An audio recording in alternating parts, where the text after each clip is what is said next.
S'affairer autour de la statue, la préparer pour le grand voyage vers New York. Il y a des toiles d'araignée à l'intérieur, je n'arrive pas à les avoir non plus au... Où ça? Là. Cette réplique de la Statue de la Liberté est habituellement devant le Musée des Arts et Métiers à Paris.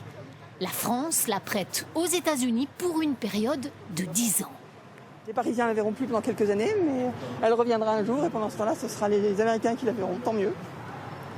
Ce tirage en bronze est le premier réalisé à partir du modèle original sur la base du plâtre de Bartholdi, le Français qui créa cette œuvre.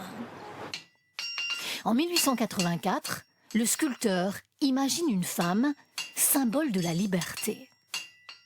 Ce matin, la réplique quitte Paris pour le Havre, puis elle sera transportée par bateau vers New York. Une opération qui nécessite d'infinies précautions. Ça va être la couronne et la torche. Il va falloir vraiment surveiller qu'il n'y ait pas d'impact, que ça ne touche pas. Il y a un risque qu'elle touche quelque chose. Elle ne sera pas dans sa position normale, donc elle aura un équilibre un petit peu précaire et c'est là qu'il va falloir être vigilant. Parfaitement sanglée, voici donc la Statue de la Liberté dans le ciel de Paris. Un voyage qui en rappelle un autre.